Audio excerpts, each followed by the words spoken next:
smoke it and it goes down smooth.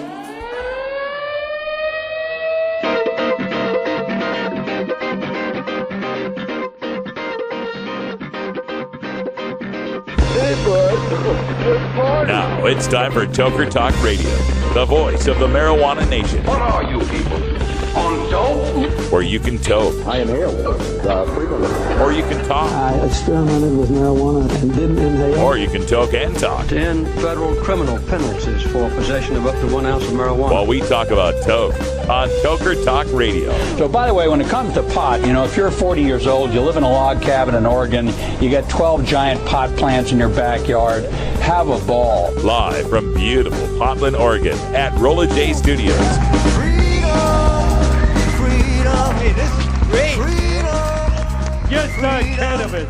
Plus your calls live at 971-533-7111. They're walking on their pants with their cap on backwards, listening to Enema Man and Snoopy Poop Dog.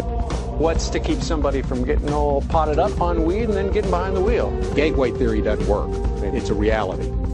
Holland, is it real? Don't tease me. We're locking up people that take a couple of puffs of marijuana, and the next thing you know, they got 10 years. And now, here's your host, the guru of ganja graphics, the sultan of sativa statistics, and the worst nightmare of a reefer mad prohibitionist.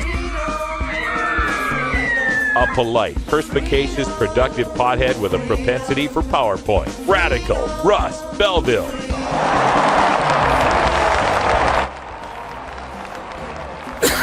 Oh, welcome back, everybody. Toker Talk Radio. Are you ready for some football?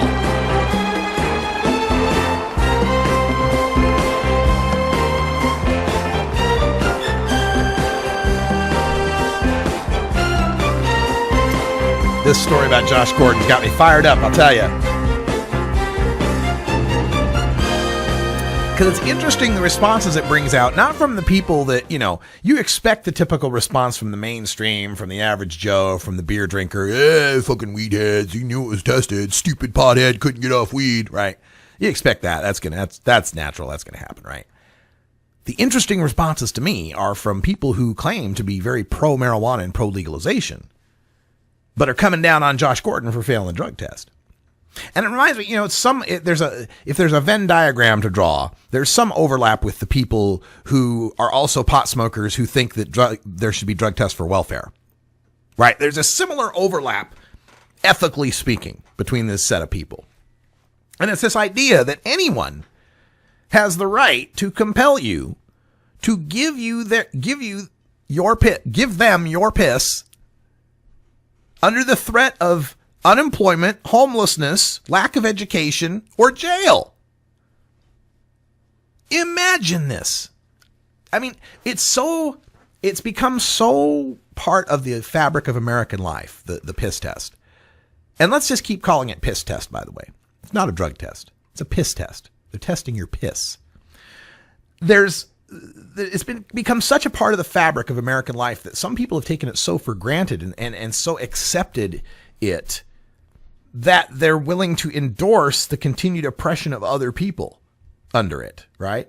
That's the drug testing for welfare one, where they say, well, if I have to take a test to get a job, they should have to take a test to get welfare. Look, folks, the solution to your oppression is not the oppression of others weaker than you. That's the act of a bully. The solution to your oppression is to stand up to those that are bullying you and forcing you to take the drug test at work in the first place. Now, how did this all happen? How did we end up in this place? Well, I'll tell you, part of it had to do with the decimation of workers' unions. Sorry to get all leftist on you here for a second, but this always boggles my mind too, because there's been some talk. We were talking yesterday with some marijuana reformers about the United Food and Commercial Workers Union, Dan Rush and those guys out in California trying to unionize the staffs at dispensaries and such, right? And then there comes this complaint that you'll hear from some people, often planted by Fox News in their reptilian brain. Union's bad. Union bad. Corrupt bad. Union bad. Or they'll have some friend or family member who worked in one particular local where there was a bad guy or there was a stupid policy or whatever it was, right? But What it basically comes down to is all these ways of undermining this idea of people who are being oppressed and victimized being able to band together to collectively fight for their rights. It's really what it comes down to. At the height of the U.S. middle class and our most prosperous eras ever in America, there was 35% unionized labor force in this country. Today, it's around 7%. Don't you think if we had stronger unions and these unions could stand up and say, no, we will not sign a contract that requires you to give you their, too many pronouns, requires us to give you our piss. No, we're not going to piss for jobs. Maybe that had helped. I don't know. Maybe not. Maybe because people have become so accustomed to it, it wouldn't have helped.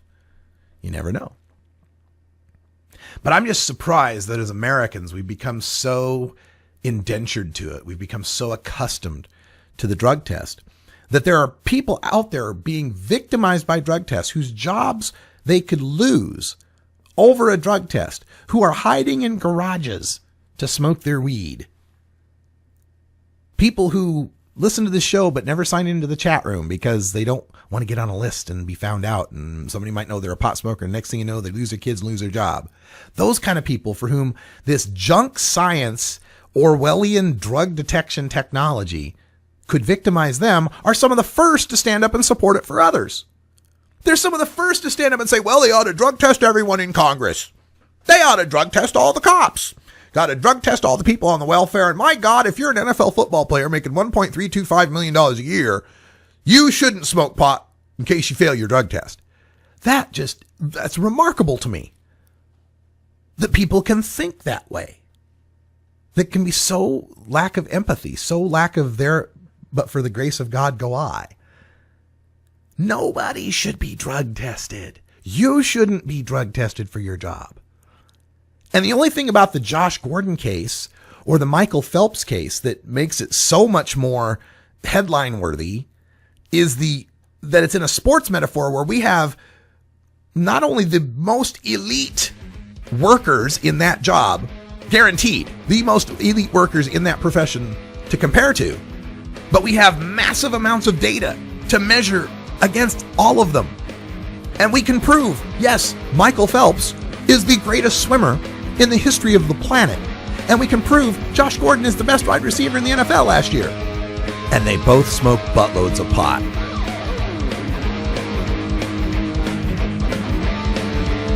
We'll be right back after these messages from our 420 friendly sponsors.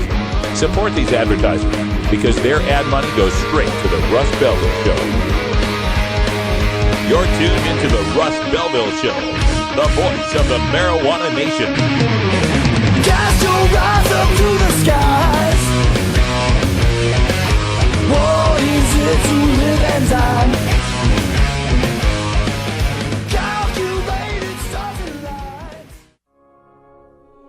The law offices of Omar Figueroa would like to remind you to stand up for your rights. Please do not give up your precious liberties. There's nothing wrong with standing up for our constitutional rights, and in fact, it's the best way to honor the Constitution that recognizes our natural rights. Treat law enforcement with respect and respect the Constitution by standing up for your rights. If you are detained or arrested, stand up for your rights by repeating, I respectfully invoke all of my legal and constitutional rights. I do not consent to any search and seizure. I want to remain silent, and I want to speak with my attorney, Omar Figueroa. Omar Figueroa has more than a decade of experience in federal and California courts and graduated from Yale University, Stanford Law School, and Trial Lawyers College. Please contact the law offices of Omar Figueroa at 415-489-0420 or 707-829-0215 or on the web at omarfigueroa.com. You can get 420 Radio on the go with our Shoutcast stream for all internet-enabled media players. Go to rad-r.us/420shout or just click the Shoutcast icon below the live radio feed at 420radio.org.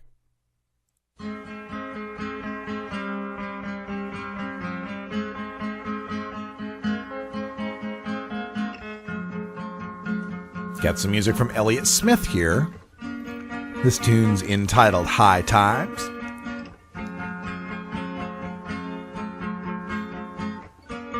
You're listening to Toker Talk Radio, live from Rolla J Studios in beautiful Potland, Oregon. Come a kid, tell me how you come to follow you around wherever you go. Said I don't. So we're talking about drug testing in general, and there's like a few different stories that kind of fold into my concern.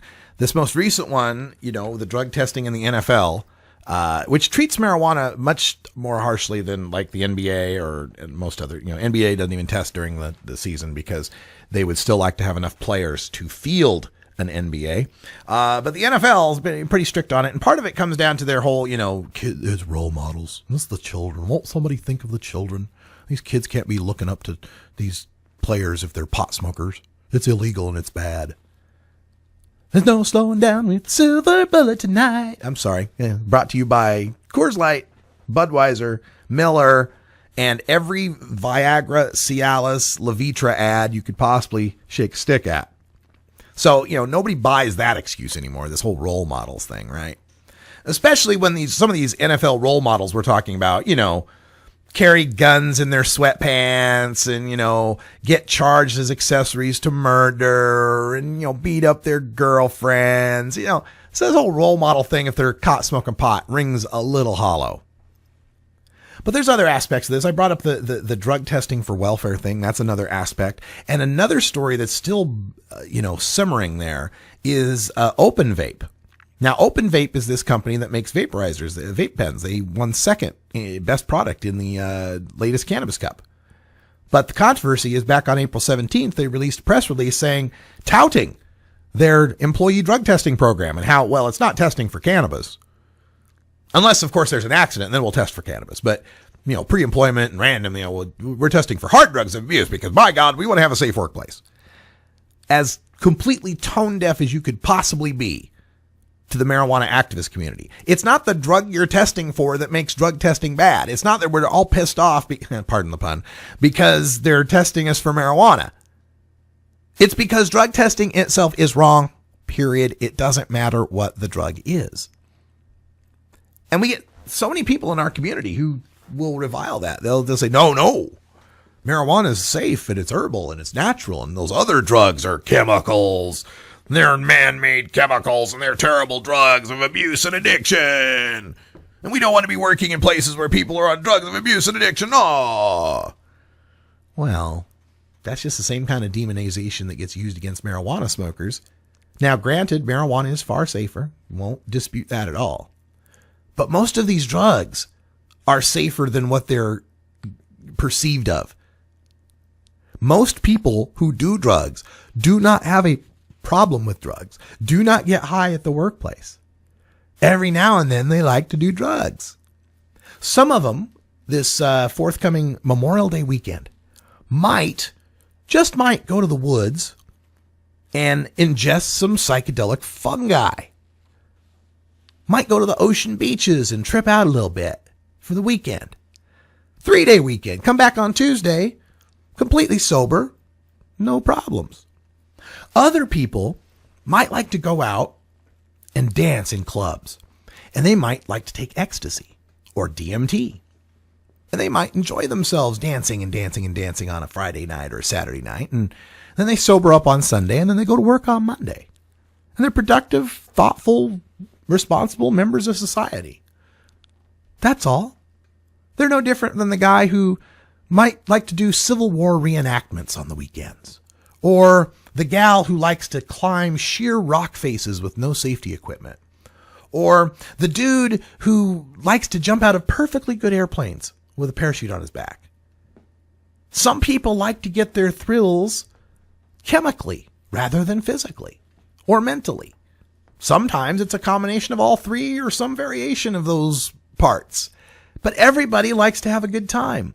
Everybody likes to party and have some fun. For some people, it's, reading a book in a library. For other people, it's, doing some cocaine at a party, a house party. But we as cannabis consumers, can't sit and use the same demonization and the same tactics that were used against us to demonize the users of other drugs, even if those drugs may indeed be objectively more harmful and dangerous to user and society. It does us no favors to do that, and in most cases is inaccurate. Now, if they've got a magic drug detection technology and they're not going to use it for pre-employment drug testing, right? Suspicionless, like, hey, you just want a job, we're going to test your piss.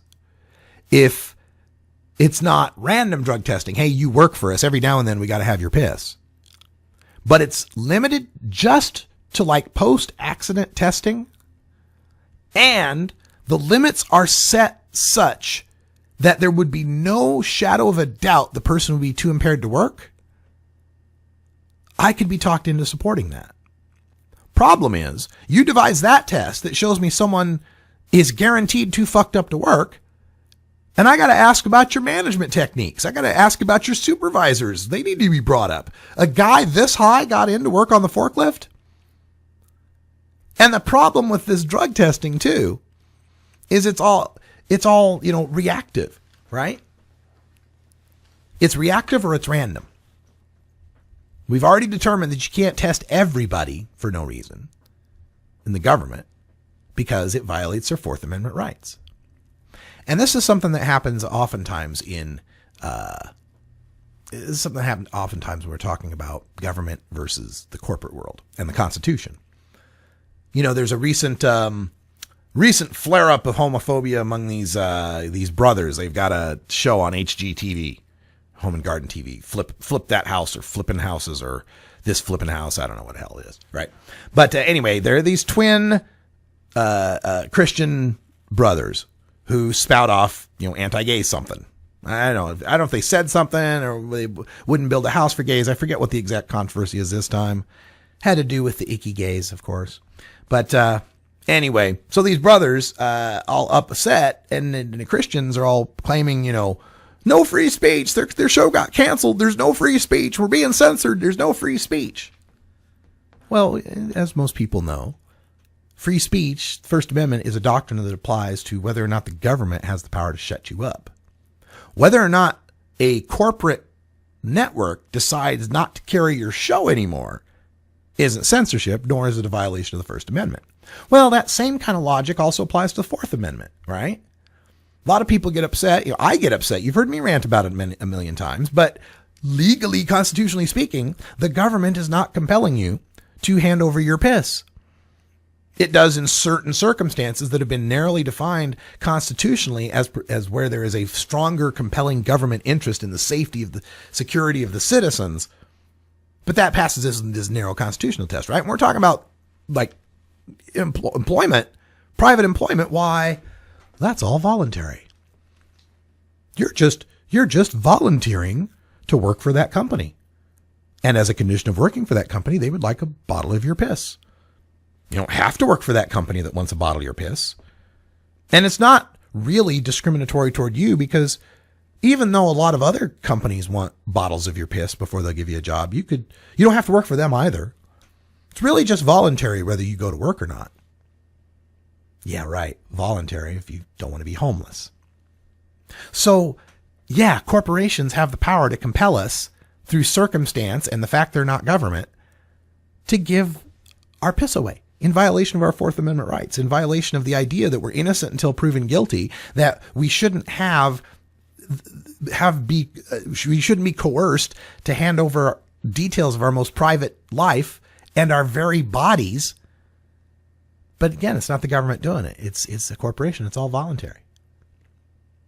This is where we need some changes and this is where it gets broader than just the marijuana. I often say, marijuana is just this particular battlefield, but I'm fighting a bigger war. I'm fighting a much bigger war than just marijuana. But on this marijuana battlefield, this is something that, marijuana reformers need to start looking at, is the drug testing angle. And remember that it's not the drug they're testing for that makes the difference. It's that drug testing itself is shameful and wrong. Now, we could fix this with things like, if we had a constitutional amendment guaranteeing a right to work, like everyone has the right to employment, well, then it would be a government right. You'd be a protected class, and then we could decide to, keep you out of that class through, random and arbitrary searching of your piss.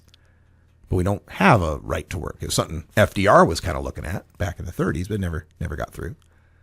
So, and I don't mean right to work like these states that are called themselves right to work states, which is really right to work cheaply without union representation. No, not talking about that. Anyway, think about this drug testing angle and don't demonize the users of other drugs, man.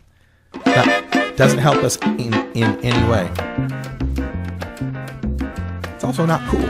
Hey, it's 420, and happy 420 to you. Happy birthday to my brother Josh. We'll take a break when we come back. Oh, have you ever met that funny reefer man? A reefer man. Have you ever met that funny reefer man? A reefer man. If he said he swam to China, he would sell you South Carolina. Then you know you're talking to that reefer man.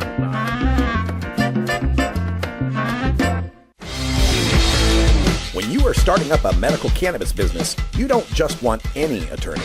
You want a fired-up lawyer who understands the needs of cannabis consumers.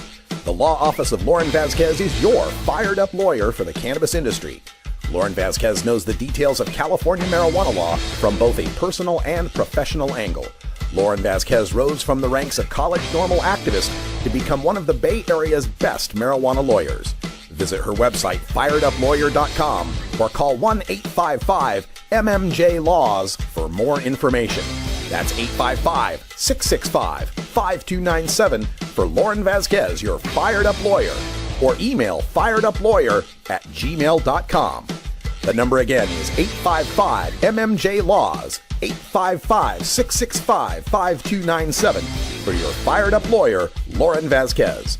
Lauren Vasquez is an activist attorney you can trust. Call today. I'm a reefer smoking man. Wood Pipe Smoke Shop and Speakeasy is your source for cannabis community gear in southern Wisconsin. Owners Brian and Tammy Wood are located in Kendall, just outside of Madison, and they've got everything for the smoking enthusiast, including a full assortment of pipes, water pipes, hookahs, bubblers, one-hitters, and so much more. They're open noon to 8 p.m. Monday through Saturday and can help you with your detoxification therapies as well. Call 608-466-7473 or email woodpipes@yahoo.com for more information. That's 608-466-7473 or email woodpipes@yahoo.com. And as always, go pack go.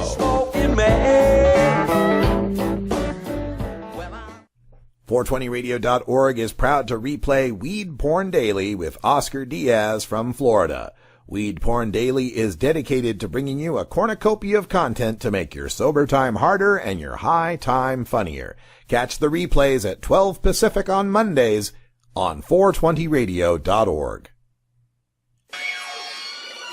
Yup, what this is. What it be? The underside of the underground biz. Come on. Yup, what this is. What it be? Dirty money, dirty rockin', keep it poppin' now. Yo. Yup, what this is. What it be? The underside of the underground biz. Yup, what this is. What it be? Dirty money, dirty rockin', keep it poppin' now. I keep it poppin' like a wounded rabbit hopping across the high plane, shot up for the foot. I'd rather keep it well put, so I be explaining where you can see my vein in my neck, and everyone who see me live, they look shook, as though they seen a fucking ghost. They matter cause I roll with the pack of spirits, and all of them they help cook. Every single dose of lyricism I be spitting. Hear me out, look, yo, hear me out, look. When you think of underground, I measure 6 feet, solidified by the concrete, skirted by the peak. March from another arm of my garden, producing grips of good-natured harmony, but after dark, it gets fucked up. Jekyll and Hyde, the good vibe sucked up, so it slipped through the slide full of pride. I am the one with the camo promo, sneak attack up in the game. Come follow me, Yup, what this is. What it be? I'm on the side of the underground biz. Come on. Yup, what this is. What it be? Dirty money, dirty rockin', keep it poppin' now. Yup, what this is. What it be? I'm on the side of the underground biz. Come on. Yup. Welcome back, everybody. Toker Talk Radio. That's music from the Dirtball with Underground Biz. I had to take a moment there to reply to a tweet. I'm in a Twitter battle right at the moment. Happens from time to time. There's a new series out on the Oregonian, which is our local newspaper in in Oregon here in Portland. And for some of our younger listeners, a newspaper was kind of like the internet where you'd get to read the news, except it was all yesterday's news and on a printed paper format. Anyway, it's our local newspaper, right? And so they're doing the series on butane hash oil. And Noelle Crombie, who's the newspaper reporter for the Oregonian, who's assigned to the marijuana beat. I've met her a number of times. We've tweeted back and forth a few times. Let me know that this series is out now. It's a 5-day series in the paper, but all 5 parts are available right now on the Oregonian, on Oregon Live. And I'm going to pull up that, see if I can find that piece for you on the and give you the link in the chat room. But they're starting, it's a big thing about the BHO.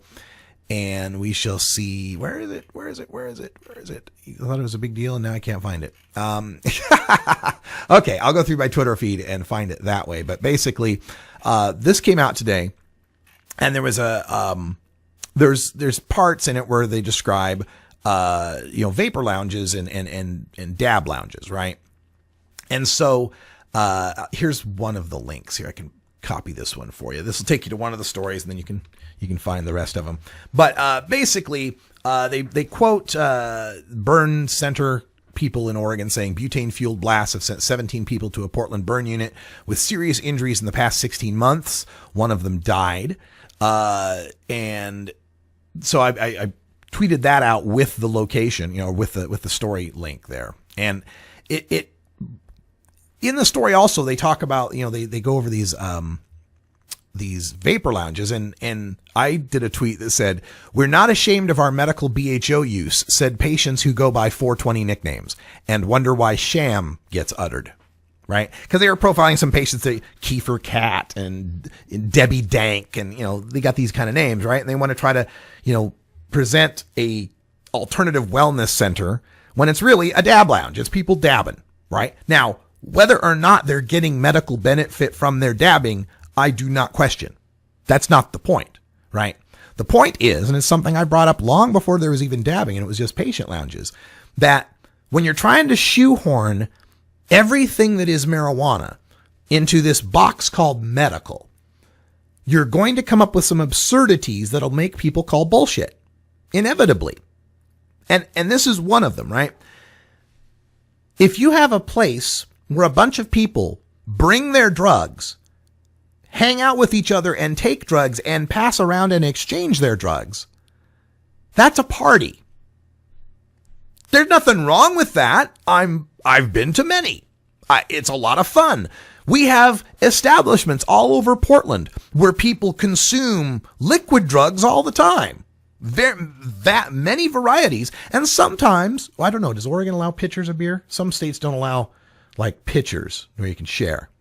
Whatever. People can share a drink if they want to, right? So I'm not against the partying and the sharing of drugs, but I'd be hard pressed to find the opioid treatment center where people bring their prescription bottles of OxyContin, Vicodin, fentanyl, and so forth, pass the bottles around to each other. Everybody takes a pill out of each one, and they all use them there on site and enjoy them. And talk about, well, this pill gave me a better feeling than that pill, and I like the way that... See, and again, I'm not trying to demonize medical marijuana. I'm trying to show how trying to call it just medical marijuana leads to the absurdities of trying to call a party medical. Now, this was jumped on. This was jumped on by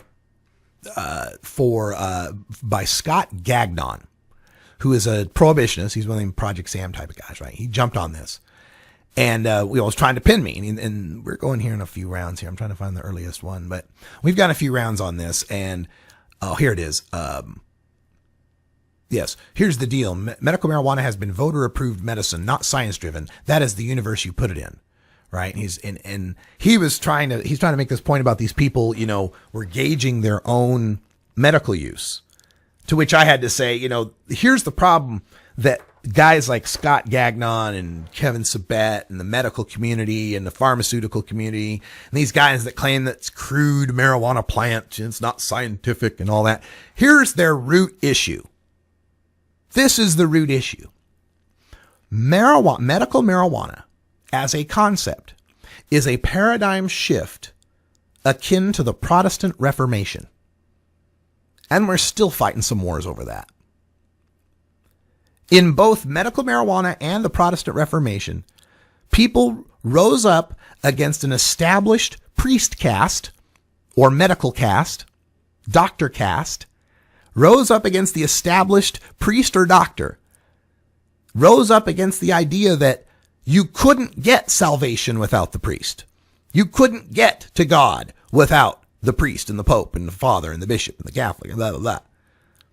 Or on the medical side, that you can't treat yourself. You have to have the expert doctor. You have to have the learned man of science. You have to have the chemical manufactured in the big pharma factory that's then dispensed by the learned pharmacist. Medical marijuana shatters that. Medical marijuana says, hey, no, I can take a plant and judge for myself if it's helping me or not. And the middlemen hate that idea. The middlemen hate that idea. So we went around back and forth on this, me and Scott Gagnon. His latest one, something about, would I approve of youth using... You do understand that a lot of youth drug abuse is self-medication for behavioral health issues, right? If that abuse involves youth and firsthand knowledge, it does. I don't agree with that being a small price. So would you support youth using marijuana medically without medical supervision? See, they've pretty much lost the argument on adults using marijuana. Not just medically, but just even recreationally. So you'll always notice in their arguments, they have to tie it to something scarier than what you're talking about. The idea that adults, people can medicate themselves with plants and not have to go through a doctor has to be attacked by tying it to allowing children to smoke up weed. The idea that marijuana may be taxed has to be attacked by the idea that alcohol and tobacco don't raise as much tax money. The idea that marijuana isn't very addictive has to be attacked by linking it to a gateway to heroin or something, right? But I'll bite. When he comes on this whole, should children be able to use it medically? A lot of drug abuse is these kids self-medicating, blah, blah, blah, blah. I'd ask a few questions back. Number one, how do you think prohibition's going to help that any better? You think BHO's going away? You think all these kids that have now seen countless YouTube videos on how to stuff leaves into a tube and spray butane through it through a filter into a pan, that's not going away. All right. So if it's not going away, do you think weed's going away? You think we're going to eradicate all weed? Do you think we're going to overturn Amendment 64? Do you think the momentum for marijuana legalization is going to go back and people are going to prefer allowing criminals to make the BHO, to have no standards and to have walls being blown out and all that kind of stuff? Now, sometimes they'll come back and they'll say, well, it's legal in Colorado now and the walls are still blowing up and people are still blowing up. It's been legal for a few months. And what is the root cause of BHO labs blowing up? It's not lack of education. It's not stupidity. It's profit motive. These people that are making BHO, like we like to, kind of characterize them as being ignorant because they're doing it in a place that's enclosed and there's going to be a spark. They know that. They're aware that butane is flammable and can blow up. So why don't they do it outside? Because it's illegal. If someone saw you doing it outside, you might get caught and thrown in prison. So you got to do it inside. So, all right, dudes, let's turn off the pilot lights and let's, unplug the refrigerator and let's do it. Let's see if we can do it inside and not get caught. Or let's go into the garage and do it out there and just make sure that we don't smoke or light anything. They're not setting out to blow themselves up. They're not so incredibly stupid they don't know it's explosive. But you weigh that $40 a gram in-state, $100 a gram out-of-state against your risk, hell, it looks like you'll take some chances, right? You'll mitigate the risk as best you can. Nobody smoke. All right, everybody turn off any lights and stuff. That's what they'll do. So, if profit motive is the root cause of BHO explosions, we have to ask ourselves, do we have any historical analogs from which we may learn? Do we have a time in American history where a prohibited product led to explosions that maimed and killed people? Why, yes, I seem to recall something called moonshine and stills, illegal stills out in the woods, and every now and then one or two or three of them would blow up. Do you hear much about stills anymore? Now, I know they got that show Moonshiners that's on, right? But we're not talking moonshine to the level of where it used to be, or where it was during Prohibition. So, why don't we have a whole bunch of stills blowing up in Colorado? Because anybody that wants to get 100 proof liquor can go get it. I mean, 21 and older, right? Can go get it. And it's manufactured by companies in such volume that even under excessive alcohol taxation, there's not enough profit motive to make a small illegal batch to make money off of. But with BHO, we got a situation where weed has been legalized, so weed is plentiful. People are willing to throw away leaves and trim that they've done from their bud harvests, or give it away with special deals that once the guy makes the BHO out of it, they get half the BHO out of their trim, right? There's all sorts of deals going on like that. So long as it's so massively profitable to even make small, tiny batches of it, we're going to have places blowing up, and it's going to keep happening. And I'm really afraid of this because it's not the fault of prohibition. I mean, not the fault of legalization. It's the fault of prohibition. It's the fault of not legalizing enough. When they legalized alcohol, they didn't just, say, all right, well, you can only have one beer a month. And it has to be, they did say it had to be 3.2 beer, though. There was a 3.2 beer limit, right? They didn't limit how much you could get or manufacture. I'm not sure about that. Maybe they had a manufacturing limit, but I'll look it up. But with weed, we're starting off with the lowest reasonable limit possible, like an ounce. You can have an ounce. That's it. Oh, but if you're from out of state, you can only have a quarter ounce. But they treat concentrates under the same weight limits they treat flour. So if I'm from out of state, it makes a lot more sense to buy a quarter ounce of concentrate. Especially if I'm planning on bringing it back. It's easier to hide. We'll be right back after these messages from our 420 friendly sponsors. Support these advertisers because their ad money goes straight to the Russ Belville Show.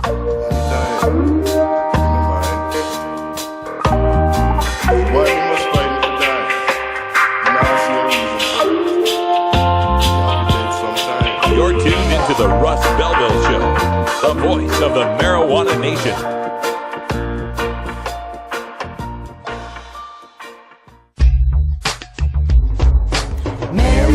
Marijuana, do you wanna? Mary, do you wanna tonight? As marijuana goes mainstream, you need to be armed with the facts. Nobody can teach you better than Dr. Mitch Earlywine, Ph.D. You may know Dr. Mitch from his column in High Times magazine or his weekly appearance on the Russ Belville Show. Dr. Mitch is also the author of some of the best books on marijuana science, culture, history, and health, including Understanding Marijuana, Parents' Guide to Marijuana, Pot Politics, and more. Visit Amazon.com and search for Mitch Earlywine, that's EARLEYWINE, and order your books today. You can also contact Dr. Mitch by email at 420research@gmail.com.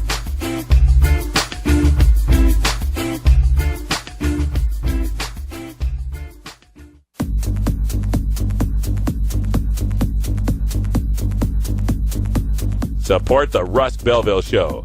Text the word Russ to 420-420 and connect with the National Cannabis Coalition. You can also send $10 to the Russ Belville Show right from your smartphone. That's Russ to 420-420.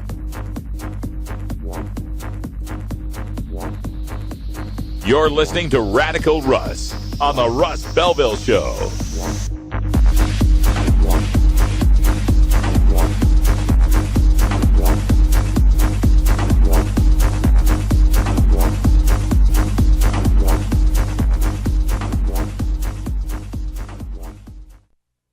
You can get 420 Radio on the go with the TuneIn Radio app for all mobile platforms. Go to rad-r.us/420tunein or just click the TuneIn Radio icon below the live radio feed on 420radio.org.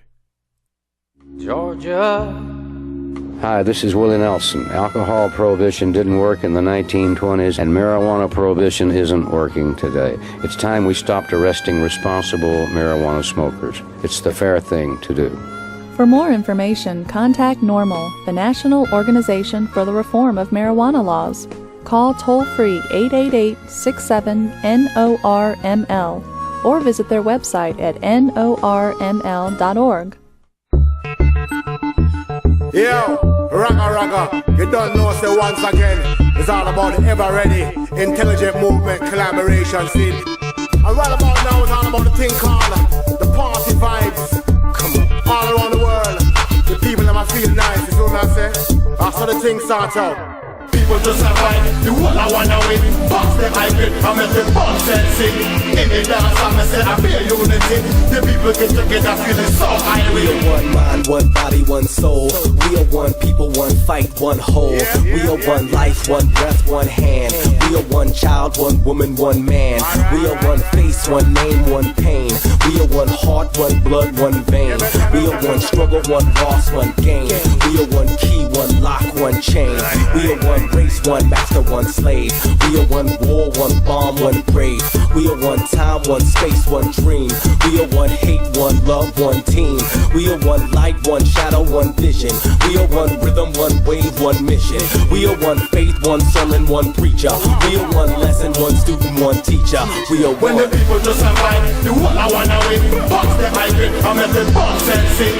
In the dance, I say I feel unity. The people get together feeling so irate. When the people just survive, the whole I wanna win. Box the hybrid, I make the box and sing. In the dance, I say I feel unity. The people get together feeling so irate. Lion bringing fire once again, it's me. Musically speaking, with the on a journey. The combination, movement, intelligent. With the ever-ready campaigns, we are the government. In a dance hall, we are top. Party, a festival, the music non-stop. The array in the air, it smells so right. Some are bun backwoods, some are lick chalice pipe. I see a daughter, and she observing me. I'm the look in her eye, me say she like what she see. She approached the lion, ever so gracefully, and asked me if she could touch me nothing. Me have to make her know, say, the one that we are one. The roots is a culture, not no fashion. She said, don't disrespect, I didn't mean to offend. Truly I humble, can know me can't bend. When the people just survive, the one I wanna win. Box the hybrid, I make the box and sing. Sorry for the delay there. Had to do a little work on the old Twitter. That's Apostle with We Are One. Continuing my Twitter battle live here with Scott M. Gagnon, who is a prohibitionist, one of these guys, right? Let me see if he's got a Twitter profile. It says, father of three, Maine prevention expert, like the state of Maine, lifelong Mainer, healthy andro substance abuse prevention manager, Maine SAM state coordinator. So he's the state coordinator of Project SAM in Maine, right? So, he's trying to pin me down as being someone who wants kids to be doing vapor rips, unsupervised under the name of medication, self-medicating, right? And of course, this is the fight it has to be taken to, because we can't fight about adults really at this point, because, Connecticut's getting 90% support for medical marijuana in the news, right? So, would you support youth using marijuana medically without medical supervision? I support youth using marijuana medically with parental supervision, but I don't think that I can openly support people under the age of 18 using secretly without their parents' permission. Now, does that mean I would punish them under the force of law for doing that? No, not at all. A kid's use of marijuana is like a kid's first sex or a kid's first drink or any of these things that should be handled at the parental level. We know, people out there know that marijuana is something their kids are probably going to have some encounter with at some point. I can't tell you how many parents have told me, well, I'd rather he gets high on pot and gets drunk and drives a car. Something like that. So parents understand harm reduction, Scott. One of the responses I'd given to him, he had put this tweet out about, this isn't what the voters voted for when they voted for medical marijuana. Now, there's an amazing bit of time-traveling extrasensory perception to be able to inject yourself into the minds of voters, to know that when they voted for medical marijuana, exactly what they thought it was. See, this is an argument they've been trying since 1996, since California passed the Compassionate Use Act. They've tried this thing. Well, this isn't what the people wanted when they voted for medical marijuana. Okay, then how come the people haven't repealed it? How come California medical marijuana has existed for 18 years now? If they were so awful, wouldn't they be repealing it? They're not. Nobody is putting together an initiative to gather signatures to repeal medical marijuana. And when they take polls in these states, after they pass medical marijuana, and then they ask them a year or two later, what do you think of this medical marijuana? They come out with the same or more support than they had when they first won the election. Same has happened with legalization. Colorado's legalization passed with 55% of the vote. Most recent polls are showing 54 to 57% support for the current legalization as it's rolled out. People know what they're voting for. And this is one of the points I made to them. As I said, it was in Twitter, so I'm just going to expand this and make it more of a rant, right? But the basic idea is this. What the people were thinking they were voting for when they're voting for medical marijuana is a lot of things. There indeed may be a certain demographic of people who were voting for medical marijuana solely on the idea that it would be a strictly controlled thing that only doctors were giving to, dying cancer patients. I'm willing to concede that segment of population does exist. And it's easy to know because when you look at polls and you get legalization support at 58%, but you get medical support at 88%, there's at least 30% of the people in there who support medical that don't support legal, that think there should be a doctor involved here at some point. So I'm willing to concede that some of the people voting for medical marijuana were voting for it because they thought it was going to be a strictly controlled, just doctors with sick cancer patients thing. But there's also a segment, and I'd say a pretty large segment of the votes for medical marijuana, were people who just want marijuana legalized, and medical marijuana was the closest option on the ballot. And again, that's proved from the support of, while medical gets 88% support, there's still 58% support for legal. So a whole lot of people that support medical support legal, mathematically speaking. So that's some of the votes, many of the votes, I'd say, coming in for medical were people that wanted it more legal than what medical did. And there may be a significant portion of the voters out there who were voting for medical marijuana as they saw it, right? They saw what was written. And they said, well, yeah, this will help some sick cancer patients and stuff. But you know what? It does look like something that could be abused. And they did the cost-benefit analysis and decided, hey, you know what? Helping a cancer patient stop puking over his chemotherapy outweighs whether or not some healthy adult might be able to smoke pot without a cop throwing him in jail. Maybe a lot of people that voted for medical marijuana knew damn well it would be abused, but went, you know what? At least the pot smoker's going and seeing a doctor. At least the pot smoker's paying the state $200 for his medical card. At least the pot smoker is following some sort of guidelines and regulations. At least we know where the pot smoker's growing his pot. See, there's a lot of reasons people voted for a medical marijuana law. Scott Gagnon, and you can't pin it all on, oh my God, we've been duped, it's the bait and switch. Because if it was the bait and switch, you'd see lower numbers for medical marijuana support now, wouldn't you? But they keep going up and up and up. So in response, Scott Gagnon, one of his responses again was, about, the children. What about the children? If that abuse involves youth and firsthand knowledge, it does. I don't agree with that being a small price. See, Scott, the error in your thinking is that marijuana, medical or legalized, somehow invented kids abusing pot. It has not invented it. What else has he got here? You do understand that a lot of youth drug abuse is self-medication for behavioral health issues, right? Yeah, I understand that. I also understand that we pump our kids full of a lot of Ritalin and Adderall and all sorts of shit. That we pump them full of selective serotonin reuptake inhibitors that every now and then makes a few of them pack a few automatic weapons into a school and shoot it up. Don't know of any. I can't think of a single one of these situations, school shooter situations, that didn't include some sort of antidepressant. What else we got here in the old Twitterverse? See if you've responded at all. Oh, yeah, here we go. But you just said humans don't need doctors to tell them how to use a plant medically. Kids are humans, yes? Well, okay. My apologies for not matching your pedantic standards. When I meant humans, I meant people, mankind. But yes, I suppose infants are humans. So yeah, I don't support infants toking bong rips there, Scott.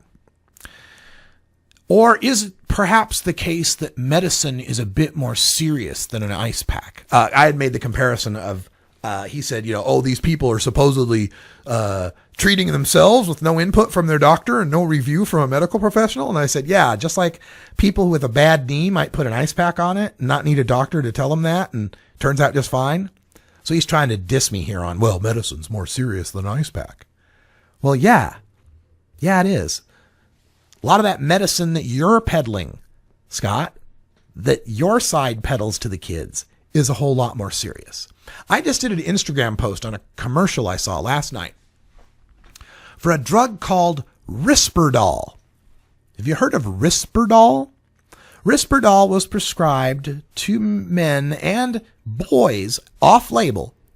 It was never tested on children, but was prescribed off-label for ADHD, Tourette's, OCD, obsessive compulsive, anxiety, those kind of things, right?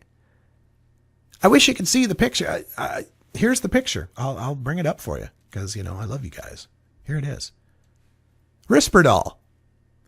And it's one of those lawsuit commercials where the lawyers are telling you that if you took Risperdal, you can join this class action lawsuit because Risperdal has been shown to cause male breast enlargement, gynecomastia, to the point where some of these men and boys are having to have mastectomies. They're having to have surgery to correct this from this anti-anxiety, anti-seizure, anti-Tourette's drug called Risperdal that was never tested on children, but was allowed to be used off-label in children.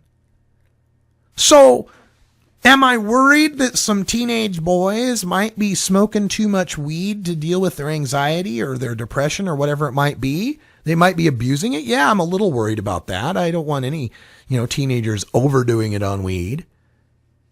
But as we know, they tried to say that smoking weed would cause man boobs, and it doesn't. But this does. Risperdal does. Folks, turn on your basic cable sometime. Watch some shows on basic cable and count how many of these lawyer ads you see. There's another one out for Yaz, the female birth control, Yaz, that caused blood clots that killed women. How many of these drugs that get approved by the science that Scott Gagnon wants us all to subscribe to, the medical establishment, the FDA approval, Risperdal was FDA approved, Yaz was FDA approved, Fen-Phen was FDA approved, Vioxx was FDA approved. Marijuana, not FDA approved, must not be medicine. It's so pathetic how hard they're trying, how hard they're flailing like little dinosaurs going down in the tar pits as people learn the truth about marijuana. This is something that we'll continue to fight. We're going to take a break. We'll come back and wrap things up here on Toker Talk Radio. And remember, we've got our new replay lineup going on for the summer. So coming up at 5, last week's new Viper Hour. Our music shows are on at 5 and 8 a.m. and p.m. Pacific Time. Be right back after this.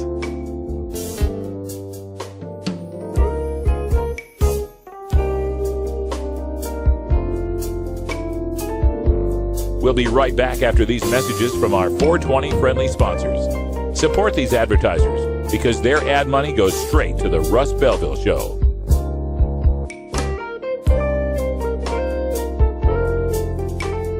You're tuned into the Russ Belville Show, the voice of the marijuana nation.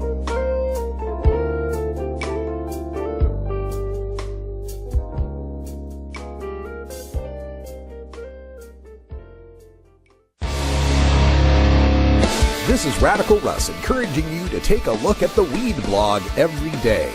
Johnny Green and the staff at the Weed Blog are on top of all the latest developments in the fight to end marijuana prohibition nationwide. You can even get the Weed Blog on your smartphone by installing the Weed Blog app for iPhone and Android. If it's about weed, it's on the Weed Blog, including my original writing. So don't delay. Read the Weed Blog today. Professionals Against Prohibition with Jen Jackson from Raleigh, North Carolina. Replaying Thursdays at 10 Pacific on 420radio.org. Are you or is someone you know a marijuana smoker? Have you or is someone in your family been arrested for a marijuana violation? You need to know the truth about pot. NORML, the National Organization for the Reform of Marijuana Laws, is the most comprehensive source of information regarding marijuana and its effects on health, as well as legal issues. NORML even offers a database of lawyers specializing in cannabis in your area. NORML, the nation's largest and most successful marijuana law reform organization, has spent decades gathering the knowledge and science on everything related to cannabis. NORML is the best resource to find out the truth about marijuana, connect with a lawyer in your area, or help find an end to prohibition. Information is available at norml.org, that's NORML.org, or toll free at 888-67-NORML.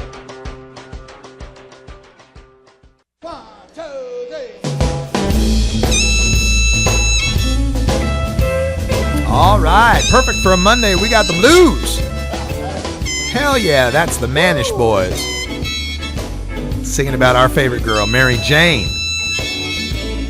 Catch some of that blues Viper Hour type music coming up next at 5 o'clock, and every Monday, live at 8 o'clock p.m. Pacific Time. Mary Jane, Mary Jane, Mary Jane stays on my mind. Mary Jane, Mary Jane. So glad to have you here for Toker Talk Radio. As we wind things up, quick comment on one of the news stories from earlier today. This story about the biologist.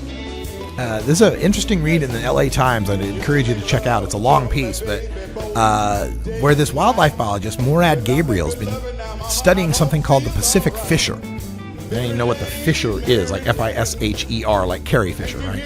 The Pacific fisher. It's like a rodent. It's like, well, not a rodent. It's like a weasel. It's like a big mammal that eats rats, right? So anyway, these things have been dying off. There's only like 2,000 left, and they're going to make them an endangered species. And part of what this guy has exposed, what this Gabriel has exposed, is that the rat poison that clandestine pot growers use in Humboldt County is being eaten by the rats. And this gets stored in their liver and their organs and stuff. And then the fishers eat these things, and then they get the poison, and they die from massive internal hemorrhaging, right? So he found one of these critters in 2009, died from the massive hemorrhaging, and traced it back and figured out, well, it has to do with the marijuana grows, right? Well, now they found his dog poisoned by this rat poison, the same kind of rat poison.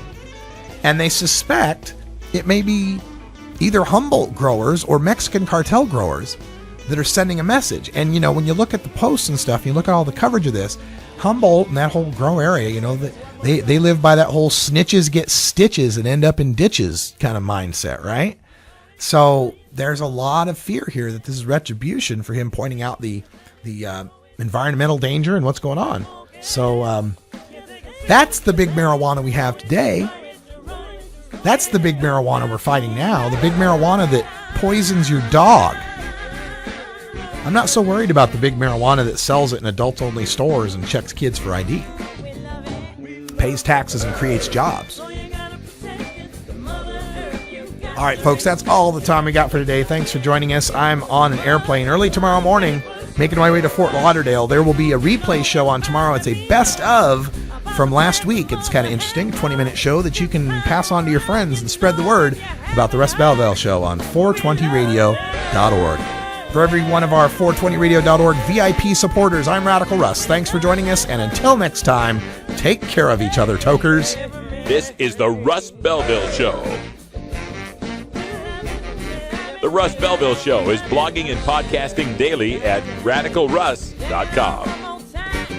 You take a seed, you plant it, you grow it, you dry it, you roll it, you smoke it. You take a seed, you plant it,